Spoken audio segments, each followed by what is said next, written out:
All right.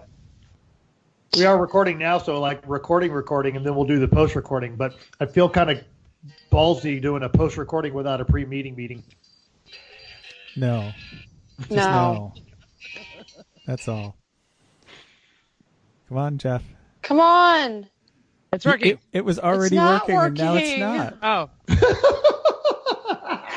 Oh my God. 25 seconds in. Here we go. No, stop. Stop the recording. This is dumb. Somebody's going to get mad. Start over again. No, it'll be bad. Welcome to Everyone Racers, a show designed for the world of low-dollar racing and oddball car culture. It doesn't matter what kind of a Lemma Champ or Lucky Track dog you run, SCCA or NASA, we won't discriminate, as long as you drive it hard and built it yourself. Join us each week for tech discussion, tips, tricks, as well as news and notes in the world of low-dollar endurance racing. And whether it's on the spot hella sweet, or we're lucky enough and Chrissy gives us just a tip, we're sure you're going to giggle a little and learn even less. Everyone report to the paddock. This is Chris. This is Chrissy. I'm Jeff. And I'm Mental. And we are Everyone Racers. Thanks for coming back and listening to another Leg Warmers episode of our podcast, 81. If you're not driving a car, don't forget your E1R bingo card and have a small amount of fun for a great price. If you're already ready with your bingo card, you can now check off, which I can check off. Jeff has music problems or battery is low because you did. Yeah. Yeah. I don't have That's that great. one. Boo. Oh, darn. Oh, well. I didn't even get a chance to open mine yet. So why doesn't somebody else start with what you working on? Sure, good on. Mental. Celebrate a minor anniversary. April 1st was my 10-year of pinning on major. And also coming up this week, I have a major anniversary, pun intended. It'll be Vicky and I's wedding anniversary on Friday. Oh, yay. Yep. That's great. Yep. Was teaching in Radicals last week. Not to give away too much of our show topic. And then I'll be working with the Georgia Tech Sports Car Club this Saturday at the Atlanta Motorsports Park. Whoop, whoop. Whoop, whoop. Photographer comes on Monday. Put the house on the market. Oh, yay. That's Wonderful, great. wonderful, wonderful. Good luck. Chrissy, why don't you go? Because I think mine and Chris's is kind of linked. Sure, that sounds What great. you working on? Yes, yours is linked because you were doing things that I was not doing with you this weekend. So I did not do much car work in the last week. As I reported last week, had a lot of family stuff and other stuff taking up my life. I did a lot to prepare and host Jennifer's bridal party. It's your bride, Jennifer. She's going to kill me. Saturday. That was a lot. A lot of people came. I had a good time. It was Star Wars all the time, and I think it went pretty well. And then Sunday, I ran the event Travel Around the World with 20 little girls. And yeah, so I think both went pretty well, but both things back to back basically took the life out of me. So I felt like I kept saying I was the emoji with the X's over the eyes. That's what I felt like I was. So now on to other events, and I was like too tired to sleep. I was just half the time I was just kept saying, just keep going, mm-hmm. And I was just like walking and stuff. So that's kind of how I felt this weekend. So I'm sorry I wasn't able to join you with all the car fun. But this weekend I will get back into the garage and help where needed. And yeah, so I have a couple events this weekend, and then we'll be soon. Also, I've stopped bothering you about a certain set of paperwork. we vowed not to allow Mental to leave without having some kind of resolution. So how's that paperwork? Who are you asking, Mental or myself? I'm asking you. What? I thought we sent him with a thing. I don't know. I've been nothing but working on cars and things, so I have not gone anywhere. Fine. Mm-hmm. Fine. We need to get Mental. Or Mental, why don't you just write up a bill of sale? 73 Citroen. Jeff can send you the VIN. I can send you the pictures and the VIN and everything. Yeah. No. I'll, wait. Are we discussing frauding the DMV? No, on we the are podcast? selling. We're not Mental. Frauding anything. We're Georgia's registration laws to the letter. No, we are selling mental acitrin. That's true. Let's do that. Absolutely. That's what it is. Let's do that. Yeah. It's easy. All right. Hey, Jeff, what have we been working on? Why don't you start? Okay. So I love that Chrissy said I didn't get to join you on the car fun. Let me just check. Chris, did we have any fun? A little. Did A you? little. You had a little? I don't know about that.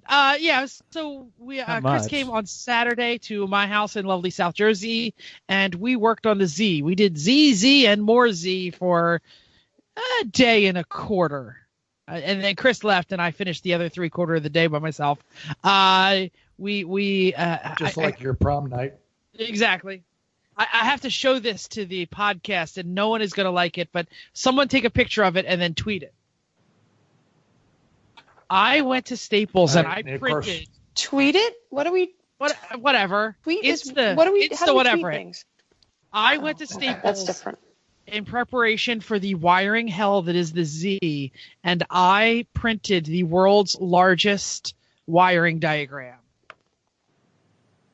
It's fantastic. Okay, that's actually pretty badass.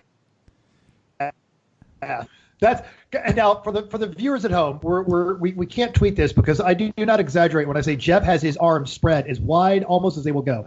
It is like double shoulder width, and he is holding it over his head. This is a magnificent printing. Yeah, and what we ended up doing with it is taping it to the back of the trailer that was right in front of the car and just going back and forth and back and forth. And it was fantastic to have. So thanks, Jeff. I had to work a couple of hours on Saturday, so I basically cleaned the garage, set it all up, and Jim and Chris showed up at my house soon after I left for work and got to work on the Z and started playing with the wiring. And within probably 5 or 6 hours, it started. Yep. Yeah, well, while you were not there, Jeff, Ooh, we cool. No, Well, seriously, like it actually like it. No, we'll don't get do there. that to me. So while Jeff wasn't there, we painted the whole roll cage. We painted the floor of the car, so most of the inside of the car is a nice, lovely silver now, which is fun. We then, while that was drying, installed the big brake kit on the front, which is basically just a set of caliper relocating brackets to fit Nissan 350Z Brembo package rotors, which are readily available. Which are at Rock Auto. ginormous. Yeah, huge and cheap. So that's all on. Also like your prom night. Yep. Then we started working on the wiring. I was doing the engine bay stuff, and I found a number of things that we had hooked up incorrectly because we had no clue. So now everything's actually labeled with Sharpie of what goes where and how it plugs in. So we know everything's right there, which is good. Jim started working on. He took the windows and window channels out. Started working on planning for the kill switch and fire system. Got some nozzles in for that. But yeah, we got her fired up. And It sounded just as bad as it did before we started the whole lifter change. This thing is clicking and clacking like what are those little balls that they were like the little thing you just go click click click click click click. Yeah, They're like yeah, a toy yeah. clappers. I don't know. this thing's warped. It's warped. Exactly. Why do I always get a warped one? Give these out to the boys in lieu of pay. I didn't So, get yeah, a rump so- in that guy. Yeah, harumph. Give the governor a harumph. So Chris and I literally slumped and said, what the hell are we going to do? And we actually decided to dive in and change the lifters, pull the lifters without pulling the front timing apart, which meant removing the cam, but leaving the sprocket in place by clipping it to the belt and hoping to Jesus himself that we could get it all back together. And we pulled the cam out. We popped those lifters out. We found one that was spongy. We took them apart. Were spongy. Two were spongy. Yeah. So we rebuilt all of them on that cylinder. But the little background of this motor, it's a double cam V6, and each head has two cams, and they're separated by separate valve covers, which is a little different. I've never seen that. So we took off. We isolated the noise to the intake cam on the driver's side bank. So that's the only one we took apart. Back near the firewall. Yep. Yeah. And then we pulled all the lifters out, and we ended up rebuilding them all again that night. Like double checking. Some of them we rebuilt twice just to be really sure we were doing it the right way, watching all the videos on YouTube explaining why and how and everything. And the one that was the worst we replaced with the only new one we had. And of course, parts stores don't even have a listing for this thing. Yeah, so that's No. Of course. No. So, I called the guy and I said, "Can I get a Nissan 300Z lifter?" And he said, "Like a hatch strut?" I was like, "No." Like a hydraulic lifter. Yeah. Oh, flap. Yeah. Flaps. So we struggled and strained, and like in the dark in my garage, we like rebuilt the lifters. It wasn't in the garage except for the lifters, I guess. That was it. I was about to get all excited that there was suddenly room in Jeff's garage. No. You're funny. So we put it all back in. Chris, did we get it all together the night before on Saturday night? We left the intake manifold off because we had to weld those that's coolant right. line shut because we found a leaky coolant line. We also found when we started it was leaking oil profusely because turns out someone never tightened the valve cover gaskets on the exhaust side. So, Which, by the way, live under the intake manifold, which is, I think, a quoted 1 hour to remove. But Chris and I are good at it. We got it in about 20 minutes. Yeah. So We've also removed a bunch of things that make it hard to take off, so that helps. True. Saturday morning, we woke up. We finished Sunday morning. Sunday morning, we woke up. We finished the intake manifold job. We re-welded the things that were leaking. We put the coolant system all back together, and we managed to get the cam and the sprocket to mate without messing anything up. And we fired it up, and it sounded exactly the same. Maybe slightly better, but that's it. Sure, maybe slightly better. Citron better or Datsun truck better? No, Datsun truck better. It was terrible. We did manage to move the lifter clack from one cylinder to the other, so we know we touched the part that was doing it. Yeah. You just don't know which one now. We have a pretty good idea. Yeah. So The third valve wah. Mm-hmm. Yeah.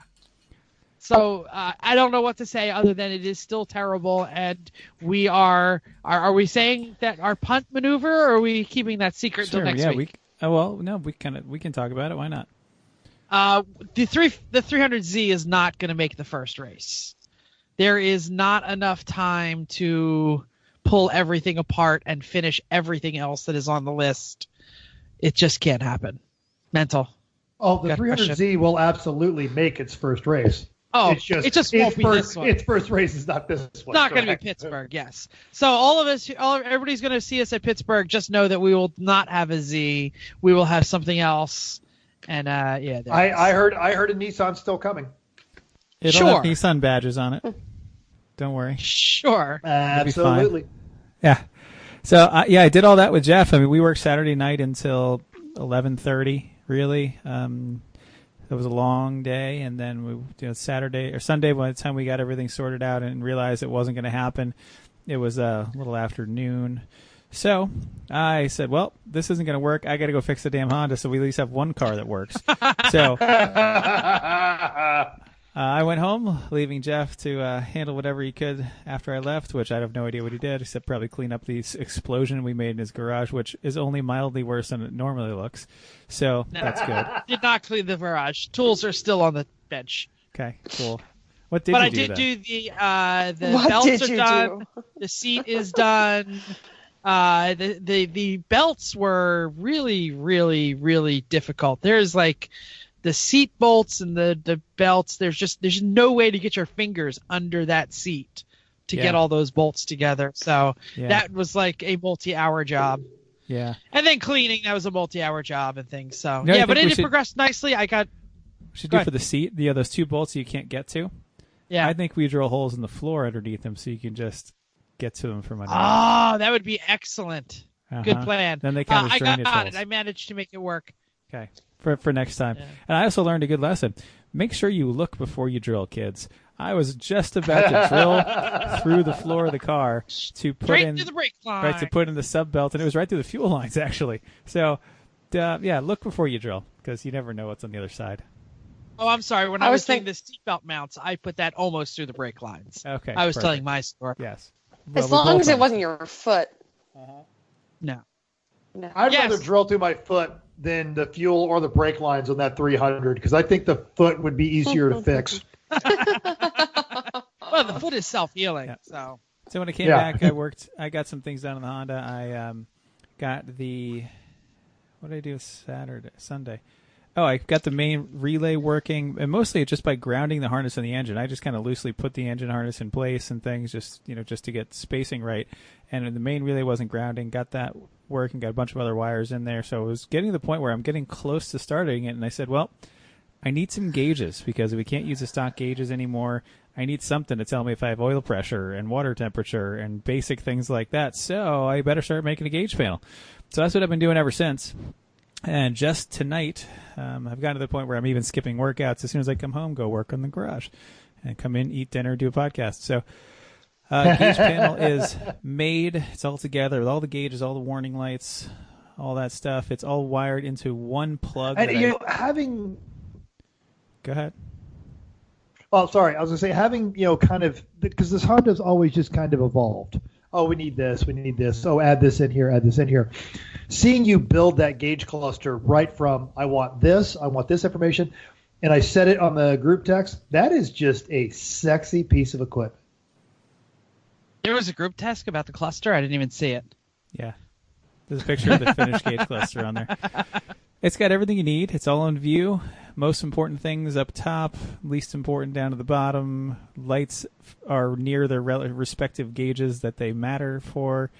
And it all fits in the stock area of the gauge cluster. So it's all wired into one big plug. Because I have all these wiring harnesses now that I've been stripping parts out of and things, I stole one of those plugs and used that. So we just have one big plug that the whole thing comes out on.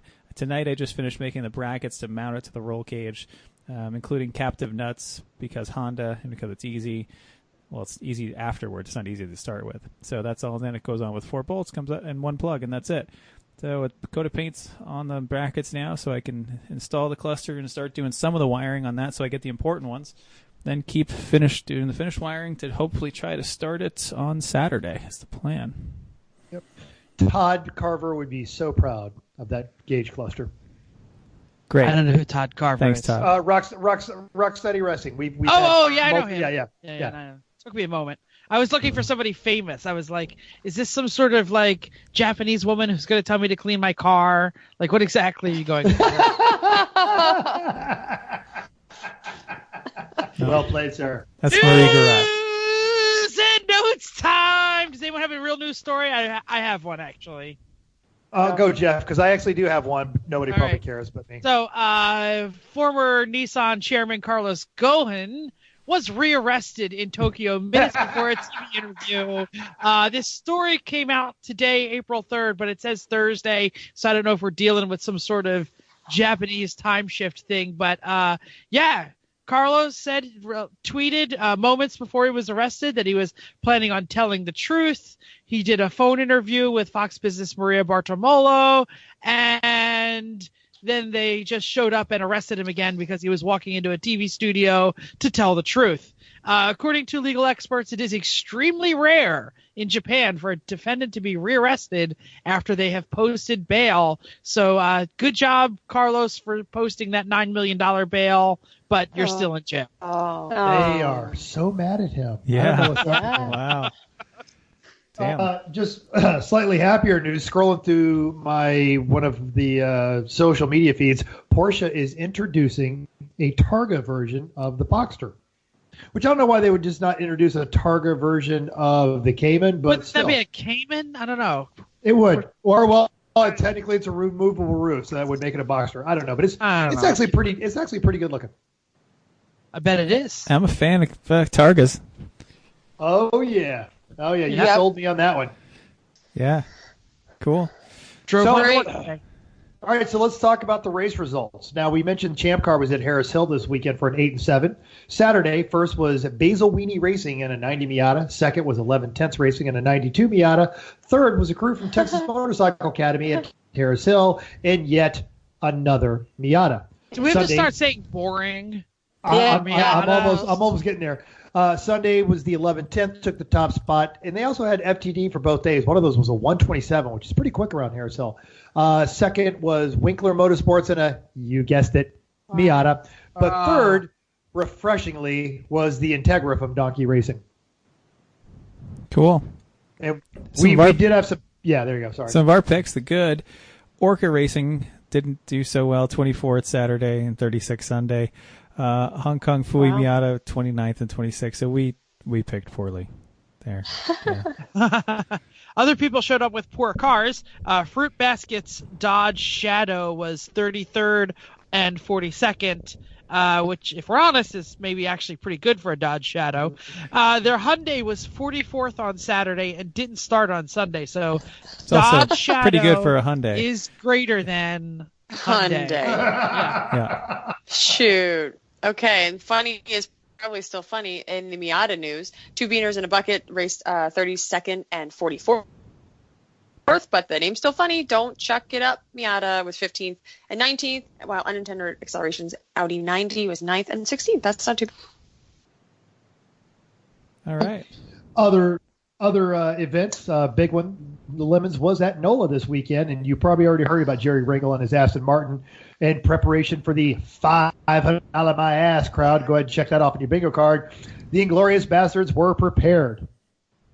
Did we actually say what the Aston was? It's a DB7. Did we talk about it last week? Yeah. I mean, but that basically it was like all the Thunderbird underneath of it, right? Or Mustang. There's great pictures on the Lemons Instagram, so check that out. Here's a quote from Jerry. I wish I could say we ran laps and laps grinning all the way, but alas, we did not. The problem with a ground up build that you don't find out real quick. Oh, so hold on a second here. Start again. From Jerry. I'm sorry. Man, I am still fighting this cold. It's killing me. I can't breathe. From Jerry. I wish I could say we ran laps and laps grinning all the way, but alas, we did not. The problem with a ground up build is that you find out real quick that you didn't even know to plan for. He battled some driveline vibrations and other small issues, but the big hurdles weren't bad. Also from Jerry, quote, the crowd was really cool about it, and Nick Pon and the group loved it. It sailed through tech without one needed correction. It just made everyone grin, especially me.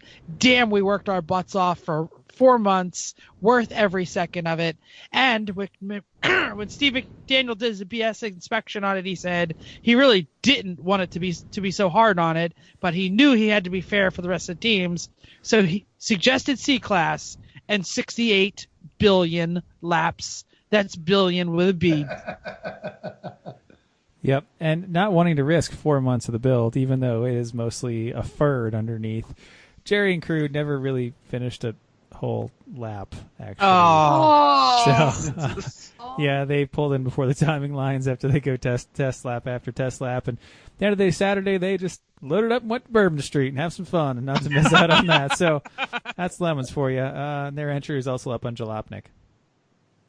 Oh, what a sad weekend. Okay, so before we get into actual additional results, there's some other big awards that are here. The IOE went to the C-Class winners, Hi Hungry I'm Dad, which we talked about last week, in Spanx sourced LeBaron. According to Eric Rude, all of the Class C cars ran like dog do. The LeBaron ran the least poorly of them, so that's awesome. The Heroic Fix went to the Resistance, one of the two battling Slant 6 wonders. Again, and from Eric, the Resistance Dart blew their Slant 6 on test day. So they sourced one from a Camaro team who knew a guy who had one. It looked like he came off the Lusitania, rusty as F, covered in yes, okay, great. So covered in grime and mud and filled with water. I don't know how they made it work at all, but they put in and got a few laps. Life of the Paddock went to GM 3800 powered Mazda B2200 pickup. See Sanjeev his Instagram, but the big story was the USMC team and their number 20 Crown Vic. This brought a whole new crowd of Marine drill sergeants for the Penalty Pox, and again on the Insta, also flew in a pair of Hui Cobra attack helicopters, landed right there in the NOLA paddock. But come Sunday, one of them wouldn't start, and the actual UMCS, I got screwed award. That's fun. When your Huey attack helicopter damn won't start. Somebody get some jumper cables over here. Well, you know, like made a joke about it. It uses a starter from one of the cars that was in the Lemons paddock, but Sanjeev said they were probably just trying to make that team nervous. Yep. Well, that's pretty funny. The best part is I think like Speedy Cop was there. Like, can I have it? Can I have it? Are you sure? No, that's a joke. Really Speedy Cop was not. Yep. And so for some of our picks, we said the Sharp team from Team MI took the overall. Tetanus Sunset finished second overall, and somehow their Cavalier was also in 10th because they are the only people who know how to make a Cavalier actually work in racing. Property devaluation of Blue Goose unable to replicate last year's finish, and we already mentioned IOE and Class C winners, and that's got to be the most successful K-based car or Mitsubishi 3-liter V6 powered car that's ever happened is that damn LeBaron Spank bought at the tow auction. You know why? Nobody turned a wrench on it. He just basically got it running and entered it. For the bad picks, all of our bad picks did quite well, and we talked about them, so keep going. That's awesome. So, and then the funny is still funny. Nearly Adequate Racing in a Pinto took Judge's Choice. Cowabungholes were 14th, and Dipstick's non-Super Beetle was 33rd. In addition to those races, we got some upcoming events. So WRL is at MSR Houston. There's 33 cars, 9 BMWs. Boring. 9 Miatas, 1 Honda, 3 P cars. Boring. Also boring. And the MP01. But this is actually kind of a hard one for us to predict because a lot of the Midwest teams that we recognize, Shaky Dog, Rocksteady, all those guys, they at least according to their website, weren't signed up. So good luck to all. If you've got some input on how you think those guys are going to do, drop it to one of our social medias or email us. Lemons is at Autobahn this weekend. They've got 52 cars, 5 BMWs. Still boring. No Miatas. Oh, wait. No Miatas. Not boring. Low clap for that one, ladies and gentlemen. They're all at they're at the other race. Sure. Yeah, exactly. Sure. There are 6 Hondas, not really a P car, and there are 4 freaking neons in this race. So some of the cars to watch out to do well. Onset Tetanus is there, the Cavalier. I don't know if it's the same Cavalier or was just the other race. If so, wow, that's pretty impressive. Lemonade and their E30 is always fast. Landshark Civic is usually a contender. Save the Tatas is going to blow by everybody until something breaks, which happens occasionally, but they'll still blow by everybody because that thing is fast. So keep an eye on them. A lot of bad cars we recognize that never do well. The S-Cargo Oldsmobile Cutlass Sierra S, number 74. The MST 3000 Mitsubishi 3000 GT. Very sorry about that. 219 Nightmare on Elm Street, a 1992 Eagle Talon. Again, you two just park next to each other and stay there because neither of them will run. Number 322, Red Ace Racing in a 2002 Mitsubishi Lancer Oz Rally Edition or some crap like that. It will also probably not run because it's made by Mitsubishi. And the 41 8 Mile Motorsports in a 2002 Chevy Blazer. All right, so the funny ones shoulda bought spectator passes. 2000 Subaru 2.5 RS and is this and Yep. a BMW? Yep, It's the 2 same. cars. They're that dedicated. It's only one car number. Okay, no problem. And the Mucilane Straight Jackets in a Alfa Romeo Spider and I'm sorry. It's Mulsanne. Mulsanne. I obviously don't know what that is. That's the super long straightaway at Circuit to the South for Le Mans. I would have called it Mucilane too. I know it's the straight. I just never knew how to pronounce it. Oh, well, so of course I knew what it was, and that's how I pronounce it. Thanks, Jeff. That's good. Let's go with that one. Okay. Also, and the Bad Decision Racing's in a 47 Plymouth Special Deluxe. Can I just say something right here? Please. I think the Subaru 2.5 RS Jihad might show up for the should have just bought spectator passes. Those Subaru idiots love these things. They are worse and so much more valuable than like your average trash WRX. Well, it's Anyway. okay. When they come, they can bring the extra head gaskets that the team is sure to need. So that's nice of them to do. So, yeah. Indeed. Couple of additional notes from guest number 1, Eric Rude. So it is a small field. We're guessing most of those guys are from Michigan and they're Ohio teams, but a lot of them are opting to go to pit race instead. Hell yeah, it's so much better a track than Autobahn. Totes. But as Chris mentioned, there are some really capable cars. Lemon's first Suzuki Esteem and Chevy HHR do not fall into that category, but good on them. As we talked about, the Mousselon straight jackets, it's an Alpina A210 replica. Eric says it's the prettiest Lemons car he's ever seen. That Cutlass Sierra Jeff talked about are rookies. So hopefully they're bringing lots of beer because they're going to cry. The garbage red Car del Sol is prepared by a shop class in a suburban Chicago high school. That's actually pretty super cool. And the Opel GT that is on there is brown and terrible. So if you're looking to root for an underdog, Team Non Secours have raced Lemon since 2007. Their first car was an Integra that finished top 5 a couple of times, got wrecked by a Jalopnik rider in a BMW at an early AR race. Terrible. Uh-huh. So they dropped the guts of that to a Civic hatch, and they've been racing that one for 3 to 4 years. And actually, we've raced with them, haven't we? Because they're just hella nice guys that never catch a break. Yeah, can I go back to something you said earlier about maybe pit race taking some of the entries from here? I remember back in the day when we were begging, pleading, offering sexual favors to the Lemons power brokers to go to Pittsburgh and to race a pit race. They said they were worried about some of the Midwest guys not going to Pittsburgh. Or if they went to Pittsburgh, not going to the other Midwest races. So hopefully this isn't a trend and it's a one-time thing because I would hate for them to kill pit race. Well, they're only 2 weeks apart, and they have that's true. 2 races at Autobahn and 2 races at Gingerman a year, and they have for years. So I would imagine most of that crew is probably looking for some strange and wants to check out Pittsburgh. So, yeah, I would think it would kill one of the Autobahn races before it would kill pit race. Yeah, or one of the Gingerman ones. Like Gingerman, like what's that guy going for?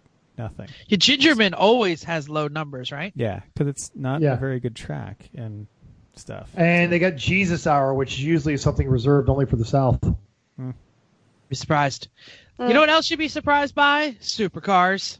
Hell yeah, you will. You know you want one, but the lottery tickets are getting expensive. So if you have one and you open it up on regular roads, you go to jail, which is also super expensive. Well, if you want to check out a supercar, check out Extreme Experience. They can put you in the driver's seat of some of the world's best supercars at over 20 racetracks in America and Canada with no speed limits, no shifting restrictions, no governors, awesome cars, awesome tracks, and awesome instructors like myself, Chris Mental. Take a ride along with one of their new Polaris slingshots. I actually want to check that out. And now they have a McLaren, which according to Mental is amazing. It is. It is. Don't forget the wide body. What the heck is that thing? Challenger. Challenger. Thank you. Dodge Challenger, Hellcat. Hellcat. I don't know. That's what I was trying to think. They're just like shocking adjectives. We're going to see how many shocking adjectives we can put after a Dodge. But when you've got 707 horsepower, you get all the adjectives. It sucks in bald eagles in the front, spits out America. That's what it does. But you might be worried. Oh, it's expensive. I'm already eating bread, heels, and grease for breakfast. Well, it's not true because E1R has got it for you. Enter Everyone Racers. Everyone Racers, no space. And get 25% off a single car package when you book at xxspeed.com. Extreme Experience. It's your turn. It's my turn. Crazy. Thanks, Chrissy. And thanks, Chrissy's mom, for listening. Once again. And Chrissy's dad and Chrissy's sister. Chrissy's dad. Chrissy's sister. I do have to give a shout out to Chrissy's dad real quick. I was playing with the crimpers that Chris has that he says that your dad bought. They were amazing, and I need a pair. Do not send me a pair for free, Chrissy's mom. Don't say Somebody send me an Amazon link. I will buy my own. Oh, that's They are fantastic. They work so well. Listener feedback. Okay, we've got some more iTunes reviews. Sad. Stable Boy says, by far the best podcast out there related to racing in general. Great personalities, fun times, and very applicable and topical information. That is a very nice review. We did not pay him. That sounds very nice. You might want to branch out a little because that's very high praise. Thanks. But keep listening to us, for God's sake. Sure, right. Yeah, just keep coming back. But, we like listeners with low standards. That's wonderful. I just want to mention that Stable Boy spells his name like the stuff you put in your fuel tank, not like he's stable and not crazy. Well, we know he's that. He's one of our he's definitely one of us. Yeah, we know that. So it's not really listener feedback, but Saturday night when I was down in Florida, we'll talk about why. Florida man Donnie hopped in his great big T-top, big WS6 T-top snorting Trans Am and came to the Orlando Karting Center. We hung for a bit before the midnight shift, and this was funny. So we were standing there watching the carts come around, and a guy from another team walks by and goes, "Hey, man, where do I know you from?" And as I turned to go, well, I have done a little bit of automotive riding. He's not talking to me. He's talking to Donnie. And Donnie, and apparently this happens quite often, Donnie had the best response ever. And he looks at him and goes, "You watch a lot of porn, don't you?" Now, Donnie is a great, great guy, and he is really fun to hang out with. But when you look at him, he's horizontally challenged. No, he's not short. I'd say he's close up, but he's just. I didn't say vertically challenged. I said horizontally challenged. Okay, yeah, he's just, we just call him a big old corn fat guy. But he, so his reply to that is, "You watch a lot of porn, don't you?" And the guy was a little taken aback. So I'm trying to be a smart aleck and say, "Well, do you know who Steph Schrader is?" "Yeah, I know." "Oh, well, if you watched her Instagram, he was on it." Donnie looks at me and goes, "No, that's not it." Donnie has been on 3 episodes of VinWiki, which we have linked in our show notes. And the third one, watch the first 2, but the third one is the best, where he had to steal a Mustang he paid for. So I saw the first one a bunch of years, like 2 years ago when he recorded it. Yes. So Florida man, and when he sent me the links to it, he said, he's about the Mustang one. He goes, "I know this one doesn't help my pleading of not being Florida man, but it is the absolute best." So if you get a chance, click on those notes. Donnie, thanks for coming out. You're definitely my kind of redneck. And if you folks have the opportunity or need, and you do, go buy his purple slab at Pit Race. Yep. Everybody needs a bigger GM in their life. Yeah, absolutely. Right. No, we don't. What have you got going on in May? Think about it for a second. Think through the month, finals, graduation, weekends, not Mother's Day or Memorial Day. None of those. How about some racing in the West Coast or the Midwest? That's much better than any of those things any of you just mentioned. There's still openings at Willow Springs with Lucky Dog Racing May 4th and 5th, and on Memorial Day, which is already a 3-day weekend, so you take less time off of work at Utah Motorsports Campus, where they have a car show, live music, food trucks, and karting. Hell, even if you're not racing, that sounds like a great time. Just go do that. Looks like the rest of their schedule still has some openings. Check them out at racelucky.com. Maybe your experience racing a new track at a new place that is far from you would inspire you to write down your experiences. Stop. That was from last week. So, well, hey, I'm just reading copy. Sorry about that. And it didn't sound like I knew what I was talking about till almost the end there. Oh, well. I'm trying. We'll read everything on the teleprompter. You know what time it is? I'm Rod Jones. Main topic. Oh, that's funny. Yep. All right. Mental introduce. This is the Mental Hour, brought to you by Mental, special guest Mental, musical guest Mental, And featuring all the Mental. rest of us Mental, must playing be shortstop, making Mental. fun of Second base is Mental. Third base is Mental.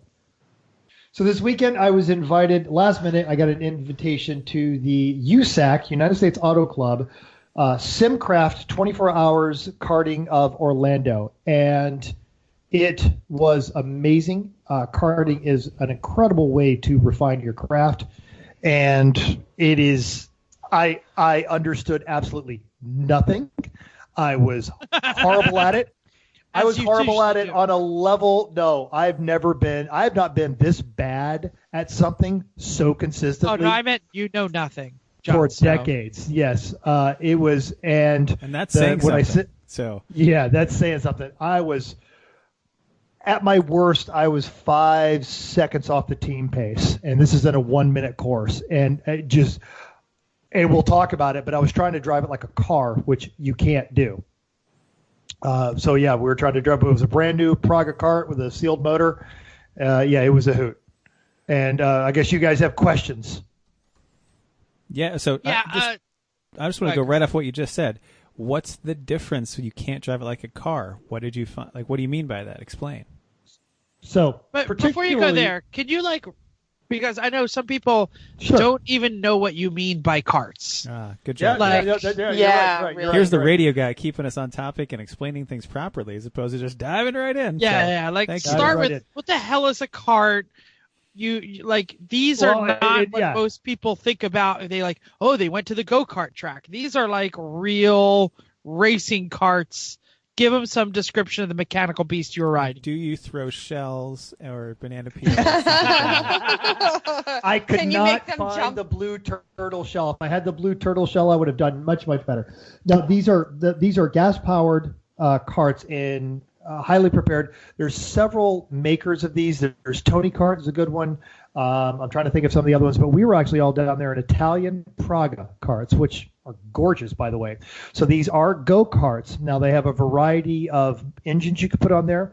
For this particular race, it was a spec motor. So everyone got a Briggs & Stratton L108. I think they have maybe 6 or 8 horsepower. We were running probably at top end 55, 60. But then we'd hit the rev limiter. But these were high-end racing go-karts, also on a spec tire, which was hard box in order to last for 24 hours. So, and everyone showed up, and you got handed your engine when you got there, and you couldn't do anything to it. Question. What is the course like? I know, unless you're not done with cars, but what is it like? Is it like normal things you see on the side of the road, or is it something you go ups and downs? How does it work? It was a dedicated facility, and a lot of karting facilities in the U.S., including the one at Atlanta Motorsports Park, where I spent a lot of time, actually do have substantial elevation changes. In fact, Atlanta Motorsports Park has a 4-story drop, and it is the only FIA certified go-kart track in the United States.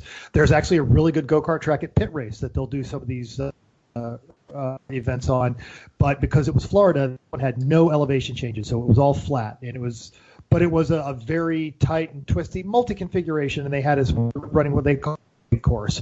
Like I said, it was just about a minute. So this is a suspension or transmission on these things? We're just talking chain to gear, right? Correct. Chain to gear. No, now you can get shifter carts, and those start getting up to 80 miles an hour, and that's a whole different world. These were not shifter carts. Direct chain to gear. In fact, our big concern was that we were going to lose a chain in the race for a 24-hour race. We did have to change a sprocket after contact with another cart. We cracked our sprocket. And one of the teams did lose a chain, and it cost them a top 10 finish. We managed to finish 8th out of the pack. So you get there and there's a sealed motor, but can you re-gear? No. So you had to have a specific gearing. Correct. And on the axle, there is no suspension on these. The suspension is the tires and your spine. Mm-hmm. Wow. And the weight transfer that you move your ass, right? You're wedged into a fiberglass seat, so there wasn't any of that. Now, you do kind of move your upper body a little bit. So, cool. Chris, get back to your question. All right.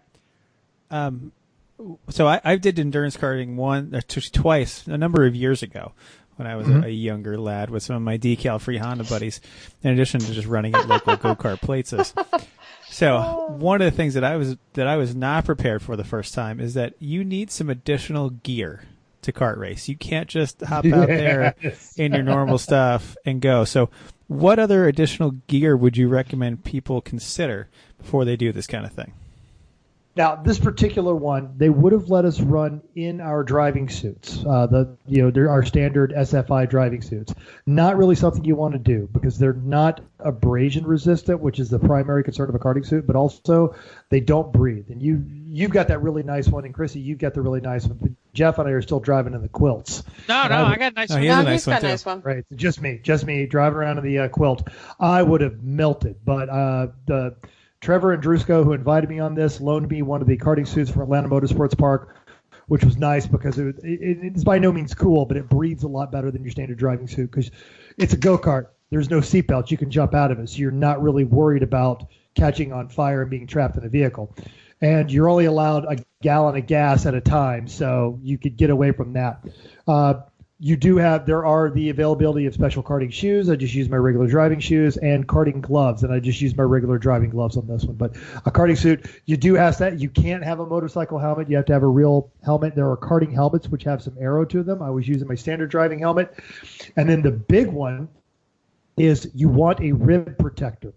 And I raced my first shift with a rib protector, forgot it for my second shift, and immediately regretted it. Third shift, I made sure I had it on, but all day Sunday could not take a deep breath because it felt I just got the. What is that? Because it literally a Velcro thing that wraps around the sides of your body under your armpits, and it's reinforced Kevlar or fiberglass, and it is exactly what it sounds like. It's protecting your ribs from slamming into the side of the seat, like you're taking a punch in the diaphragm, which is basically what I did for an hour in the middle of the night Saturday. And I used, when I did it, the rib pads I had from playing lacrosse when I was in high school. Oh, yeah. Those so that was great. good. And I also used, the first time we did it, we didn't know any better. We just bought some like camping pads and just cut them up and just kind of wrapped it around half your body before you sat in the seat. And it was better than nothing. So, yes. Sure. So why do you take the beating? Because of the no suspension, and it's just the like pounding on the pavement, or is it G-forces? What is it that's doing it? Yes, all those things. It is all of those things. It's all those things. And you're in a hard fiberglass seat too. You're not in a cushy seat. Yeah, there's like some of the guys to accommodate different size differences, they had padding, but we were actually all evenly sized, so we were just squeezed into this fiberglass seat, and you're still pulling, I'd say, a G in a corner. Oh, yeah, and you're mostly upright, right? Yes, and the steering wheel's kind of tilted away from you like an old school Ferrari. So there's a lot of wrenching on that one. You want to keep those elbows tucked in, but a couple of times you have to bring your arm over to make corners. Yeah, that's cool. So give me just the nature of the event. You said it was a 24. So was it a true 24? Yes, absolutely. 12:15 until 12:15 the following day. So we had there, and they got us in there. You initially started with 2 gallons. You had to qualify that 2 gallons. They did a Le Mans style start. So everyone, they had the cars lined up. They sprinted to them, hopped in. You were allowed to have one mechanic, pull the string, and off you go. Then every pit stop after that, there were 20 total mandated pit stops. 2 of them had to be 10 minutes. The other 18 had to be 4 minutes. And at each of those, you would push the cart into the fueling section. They would hand you a single measured gallon of gas, and that's all you got to put into your tank. But you had to take all. You had to take all those. We ended up with an extended red flag when the timing gear malfunctioned, so they took one of the mandatory stops away from us. How long does that thing run on that gallon? We never ran out of gas. So we had one guy go, and he was tagged up behind a pro racer, and he went 90 minutes, and we still barely got a gallon of gas in that tank afterwards. Wow. Crazy. So you were running about hour-long shifts? Roughly, yes. I was running slightly less than an hour because I wasn't very fast, and I would get flagged basically as soon as one of the 2 hot shoes got arrested. And then it was me and another guy who were slightly off pace, and then he kind of started figuring it out, so he was on pace. I ended up leaving him out there, but yeah, I don't think I ran more than an hour. I didn't lose us any positions, though. Well, except for one shift, actually, I did because I spun like 4 times. I saw that one at 1 a.m. So tell me, how many people did you have on your team? And was your team normal, or is that like, what is a normal team, and what did you have, I guess is what I'm asking. Normal teams are 4 to 6 people, and we had 4. Okay. And when I say, now, you say like normal, we were down there with Ricky and Jordan Taylor, who are both IMSA professional, top-end IMSA drivers, have raced Le Mans. Hannah Zellers was in the pit next to us. Patrick Wilmot, Andrew Pinky Pinkerton, they were all there. So Tyler Hoffman. There were multiple people who make their living at the wheel of a race car that came down there to do this. Baricello's kid was there, and a couple of like upstart Brazilian 12-year-olds that are going to be in Formula One in 4 years. So you want to talk they about were fast. Yeah, I want to talk about being out of my element. Dear God, these a lot of these driving suits cost more than my car. Like when I had a good car. Yeah, because actually my driving Good thing suit you costs said more that. than your car. So. My car was free. My lunch cost more than your car.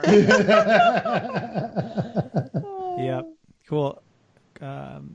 When I did this once, it was very frustrating because there were some people there who did this a lot more often than we did, and they knew how to cheat, and that was frustrating. And that we'd come out of a corner, I definitely had better corner exit speed, and we'd get up to the governors on the carts, and with me like right on them, pulling on them, and to get to the governors, I would stop, and they somehow would keep pulling away and get more speed because they knew this little trick to reach like under their left arm over to the engine and find the little linkage and pull on the thing, and that gave them more. And we had no idea that worked, so it was frustrating to have better corner speeds and still then lose on the straights in even karts. So, was there anything like that going on that you saw? No, but I do. I remember because I've done some rental car.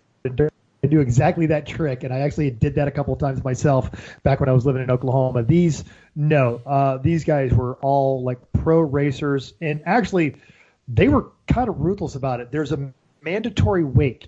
You had to make weight, and every time you pulled off the track, every single time you had to stop on the scales and wait for the scale to give you a thumbs up or a thumbs down. Thumbs down was 1 minute for every pound underweight you were. And there were a couple times we had one of our hot shoes. He's actually a mechanic at A&P, and he's also one of the karting school instructors. He was 55 pounds lighter than all of us. So we had to have these giant lead blocks that we had to bolt to the cart. We got into a hurry on one of the pit stops, and we sent him out there without it. We got back to the pits and realized what we did. And immediately our team principal, Trevor, went and got the guys. He said, can we please pull him in? And they gave us a 4-minute penalty instead of the, really just hammering us like that.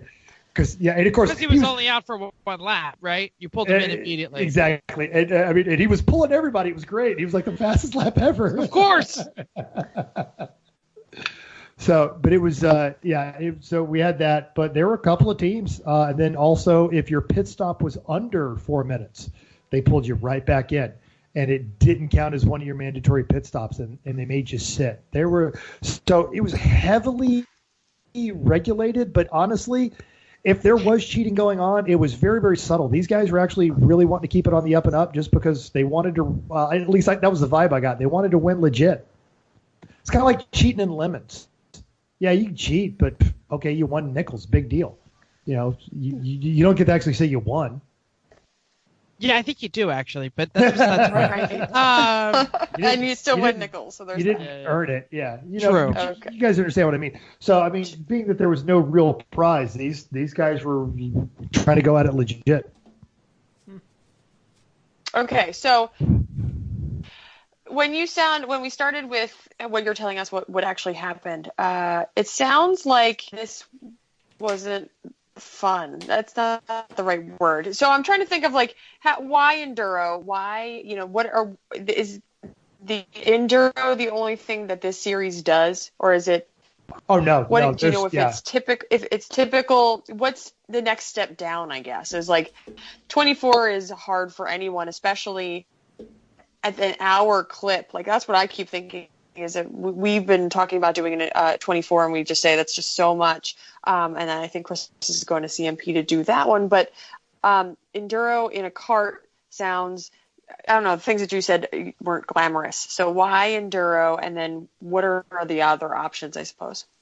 At all the engine levels, the tag karts, the Briggs and Strattons, all the way up to the shifter karts, there are sprints. There are 2-hour enduros. There are 3-hour enduros. So there are any number of levels on this one. So if there's a type of road racing in cars, they do it in cars, probably better and faster. This one, it was one of those, hey, I need a fourth team member and free seat, and I think every one of us would take a jump at a free Hell seat. Yeah! Racing anything, really. Totally.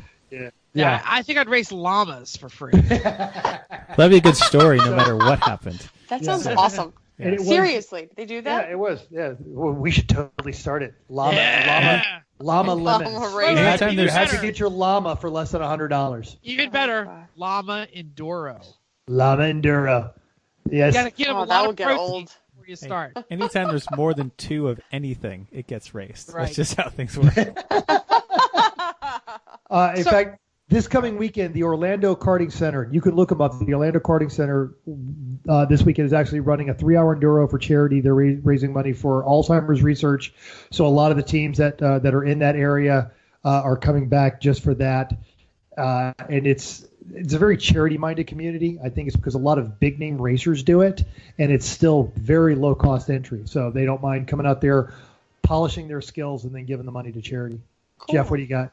So I checked out the local track. NJMP obviously is the closest to us, and it has a karting facility. And I just wanted to see what kind of things they offer, because I think probably no one except you is going to get a free offer for a 24-hour kart enduro. So, like, what is it like for the average Joe or the average lemon racer who wants to go check out some karts? So I assume this is really, like you said, it's everything, but the NJMP has a summer league, and I thought this was intriguing. They basically have 6 rounds, and you join the league, and then you do the race, and that, each round you get points for your score.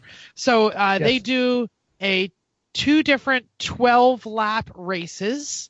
One is qualifying, and the second one is the race, and an 8-minute qualifying for where you're going to position in the qualifying race. Yep. So this is basically like, 12 laps. It's probably 2 different races, the qualifying. It seems like an evening. They start at 5:30, and you're probably out of there before it gets too dark. And it was $75 a round. Atlanta Motorsports Park does the exact same thing. I think it's $80. Yeah. So practice, qualifier, 2 races, and usually we're out of there about 9:30. Yeah. So it seems like a great way to spend an evening, maybe with some chaps and friends and things, for under $100. That's cheaper than you drop at a casino in an hour or 2. So when's the next time? Let's sign us up. Let's go. June 13th is the first round. I'm free. Yeah, you guys should absolutely go for it. It is, but God, yeah, it's good. And like I told you guys, now all of a sudden crystal meth makes sense to me, because I had the crap kicked out of me. It was miserable. I was terrible at it, and all I can think about is how I want more. Rental car, and actually all the guys that were there that I was trying to refine my technique. Rental cars. And they even mentioned, go into Andretti.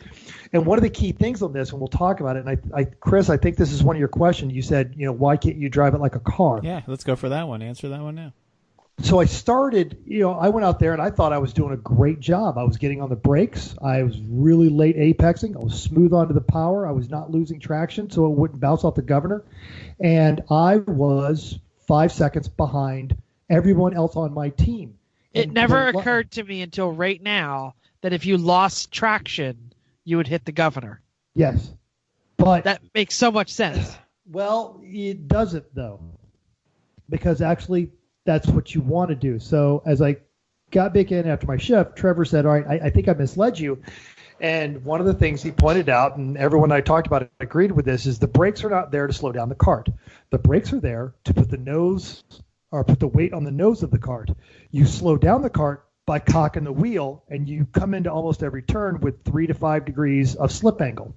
And that's how you scrub off speed. But because these were so low horsepower motors, and because they have a CVT style transmission, immediately after you cock the cart, you mat it before you think you should. If you did this in a car, you would swap ends or you would just power all the way out of the corner, but that's exactly what you have to do.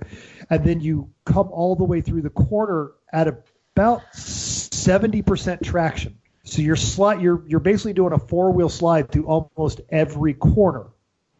And one of the things about when a car slides is your vision tends to immediately drop to the hood.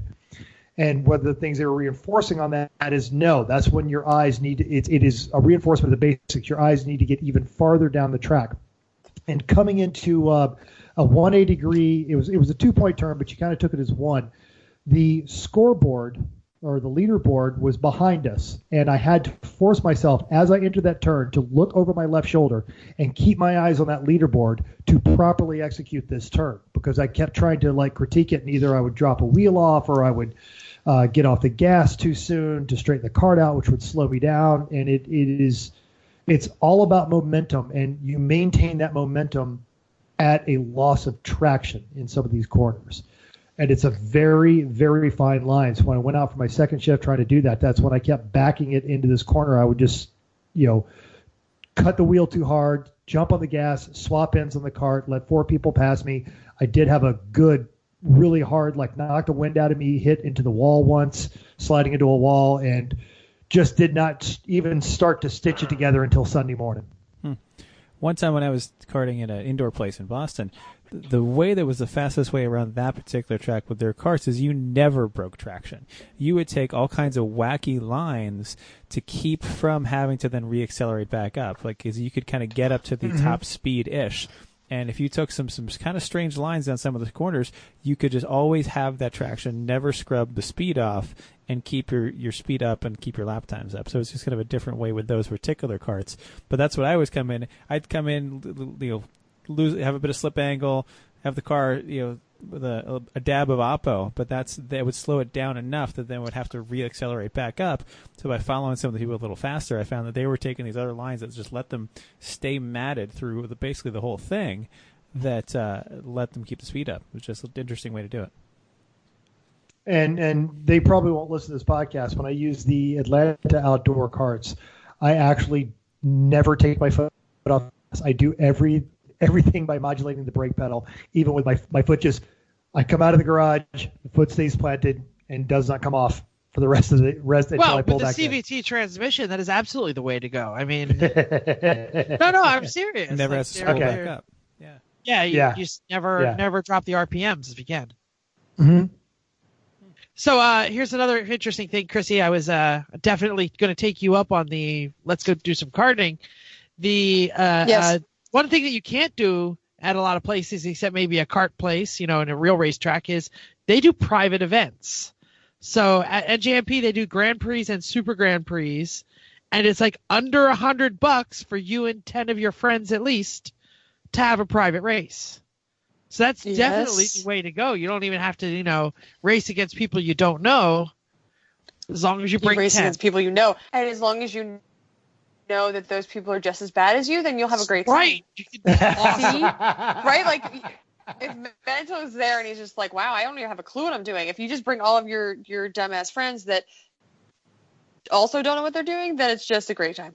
Yep. So here's the Super Grand Prix package.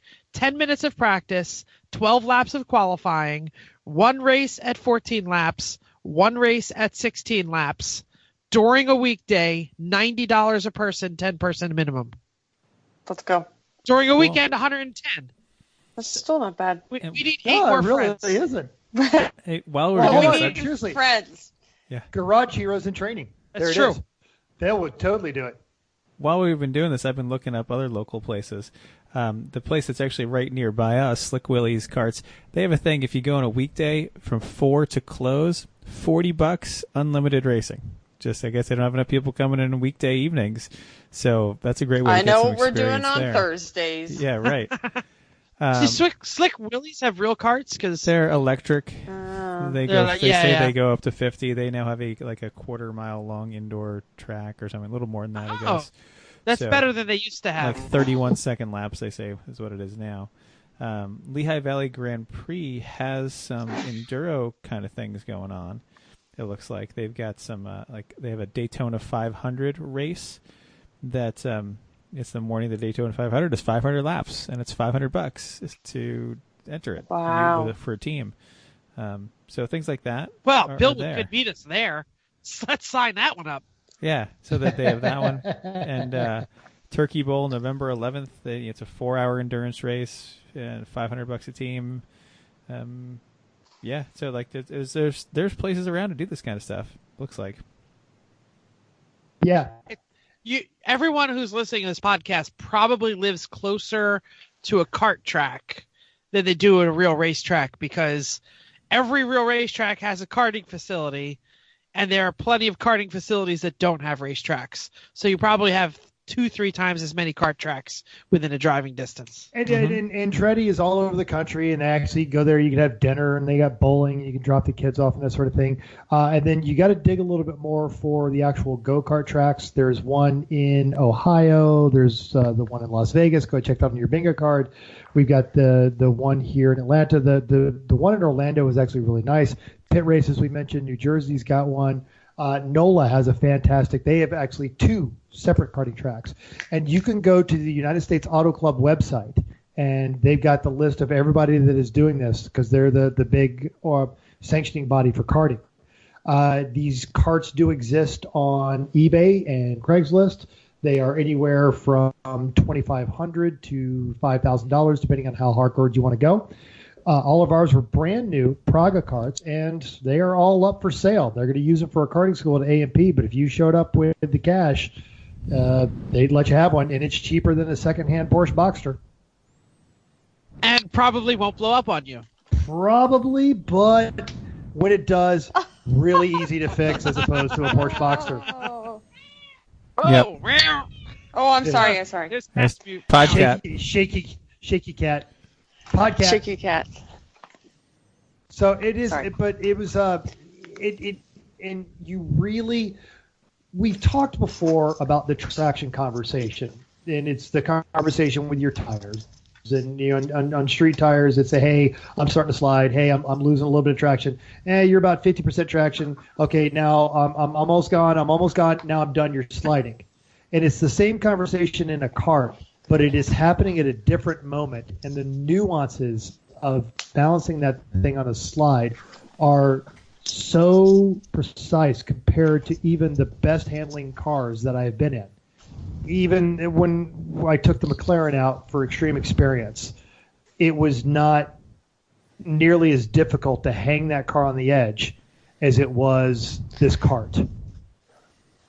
And I was doing well into the triple digits in the McLaren, and I was perfectly comfortable doing this. This kart, I have, and I say this, I have not been this bad at something. I was screaming in frustration in my helmet in the middle of the night that I just absolutely could not get this, and I kept catching myself getting angry, which I know is never going to help. But I was just so furious that I was not making any progress to get better at this. It is. Again, I think the last time I was this bad at something was when the Air Force told me I couldn't be a pilot. Wow. Okay. It was probably that frustrating too. One question. Why do you people say this is a great way to hone your skills For exactly what we talked about, because it is such a tiny, precise movement. You guys can't see my hands, but you have your hands there, and just the difference between the perfect turn and sliding is less than a degree of steering input on a go-kart at 35 miles an hour. And you don't expect it to be that the sensation of speed and the sensation of precision. You're just not going to be able to replicate that in a car. And it does go back to the great adage of it's more fun to drive a slow car fast and a fast car slow.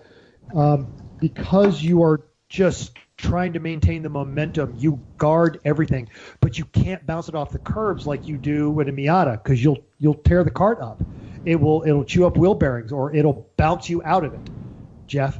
I think another reason they talk about the world of serious karting being a great trainer for the world of Formula One or open wheel racing is the number of places and as early as you can start and as many laps as you can get per year, because you can start. You said you had 14-year-old people karting. There's no place that's going to let you drive a car on a racetrack at 14. Sure, yeah. So and it's the only thing that really does road racing, and you can get these people who are serious kart constantly. Yes. We wait months between events. They're running 2-3 times a week. Easily. Sure. Yeah. I mean, yes, that totally makes sense. And they have dedicated mechanics. They have dedicated coaches. Jay Howard down in NOLA, he ran the Indy 500 last year. That's how he makes his living now. Is he coaches 8 to 14-year-olds in karting to get them ready for a professional career. It is. And if you want to be NASCAR, you're in the little dirt tracks Quarter at 8 midgets years and old things, in a yeah. quarter midget. And if you want to be a road racer, you're in a kart. Yep. Well, that's Yeah. awesome. And honestly, yeah. Once I get settled, I'm buying a cart, and you guys are just gonna have to come out and do crack with me. I'm sold already. I'm sure I will do some karting this summer because the prices are pretty cheap and it looks really good. And what the hell? It's right down the street. Yes, Why wouldn't you? absolutely. Awesome. Does anyone have anything else or any other questions for Mental before we leave him go? The block on my bingo card of Mental tells a story that goes nowhere. Not really filled in yet because they actually went somewhere. Yeah. Who knew? Speaking of bingo, I did get bingo. Oh, Yeah. what'd you get? What'd you get? I got Jeff's music doesn't work. One. Somebody talks about a previous car, the free space. Mental talks about the Air Force and professional racing. Oh, very good. All right, that was actually a good one. I needed RV or Tesla, and I would have had. Oh, I'm so far off, it's not even funny. you didn't get Oh, a good well. card. No. It's all right. We'll fix well. it someday. Okay, move on. Oh, sweeter but terrible time. You're the one doing it, so there you go. I know I am. I'm catching my breath. Someday this cold is going to go away, and I'm going to be able to speak again. So, hella sweet or but terrible this week, we announced that we are not debuting the Z in 2 weeks at Pitts Race, however Mental wants to pronounce it this week. So we were planning an elaborate retheme. We won't really talk 100% about what the retheme is, but since the Z's not here, that's part of the theme. We've already rethemed the Civic, which we won't talk about, but I doubt the other two cars have rethemed. Our borrowed car, although will be badged in Nissan, will not fit the new teams, will not fit the new theme. So what do? Do we delay the debut of the theme, or do we half-ass it? Ooh, What do we all think? Because Chrissy already learned the dance. Well, we could do the dance. We could do one car with the new theme and just tell everyone else to run the old theme. What do we do? We probably need to check with what to make sure to see the rest of the cars if they've rethemed. Yeah. We need to see how far along everybody else is in it. I know there are a number of elements missing. Like I know the costume we had planned for Greg Smith is not together, and Not that's prepared. no, and that's kind of critical. So we might just need to critical. roll on, just weak sauce the theme this time, and And the Civic is strong enough to stand alone. sure, absolutely. Sure. And Well, Chrissy and That's I true. could do our dance. we We might could, need or we could just retheme to the Civic.